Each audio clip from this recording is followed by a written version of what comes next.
Let me tell you a story, one that explains, better than any market data or sales pitch ever could, what it actually means to have a real estate agent who puts you first. This was back around 2006. I was earlier in my career and fully invested in what the industry told me success was supposed to look like. At one point, I was carrying 50 listings at a time. I had a buyer's agent who would help me show homes when I couldn't be in two places at once. Now, keep in mind, this was back when I was still drinking the real estate Kool-Aid, the discipleship of how to build an empire.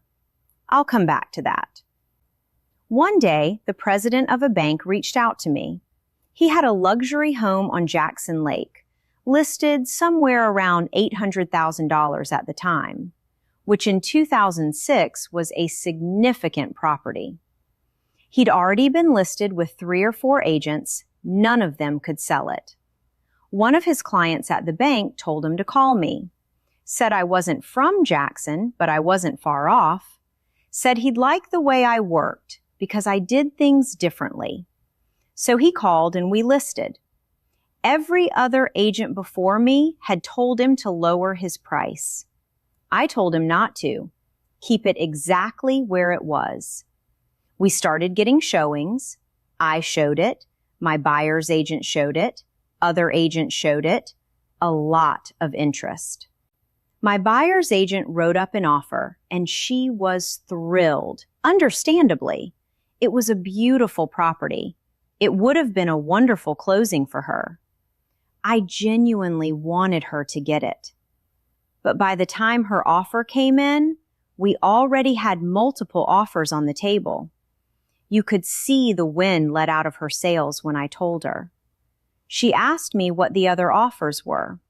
I told her I couldn't tell her.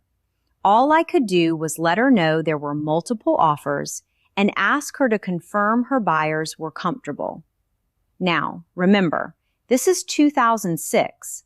No electronic signatures, no DocuSign. Every offer meant printing the paperwork, driving to meet the buyers, getting wet signatures, then scanning, faxing, or hand delivering it back. It was real work. Her offer came in strong, but the other offers were stronger. One was at full list price, cash, no appraisal contingency, no closing cost concessions. My seller took that offer. My buyer's agent was disappointed. I think ticked off would be a fair description. And I understood it. I would have loved for her to get that sale. Here's why. I would have made 50% of her side of the commission on top of the full listing side. Financially, it would have been way better for me if her offer had won. But what was best for me was not what was best for my client. And that is what being an agent or a broker is supposed to be about. Not us, the client. So let me shoot very straight with you. When some agent runs their mouth that I'm trying to make more money on a deal, it chaps my bottom. As I said in another video this week, I don't do the double dip anymore. I changed that policy a long, long time ago. I love my job. I love my profession. But the double dipping practice, it's one of the things I despise about this industry. I get paid the same amount of commission whether I work with the buyer or not a single penny more. I think when other agents accuse me of being greedy, there's some projection going on. They think that's how I would handle it, so it must be how Jessica is handling it. It's not. Here's what I've learned in 24 years of doing this work. A single paycheck might come from putting yourself first, but a business, a career, comes from putting your client first, every time, even when it costs you. I have clients who've been with me for over 20 years. That doesn't happen by accident. I didn't always have it right. In the beginning, I was drunk on the Kool-Aid. the industry's gospel of scale and empire and how to win. I sobered up a long time ago.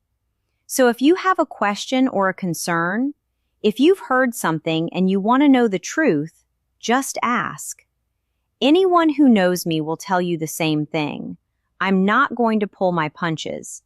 I'm going to give it to you straight, whether it's what you want to hear or not. I'm Jessica Horton, 24 years serving Pike County and Middle Georgia. Independent by design.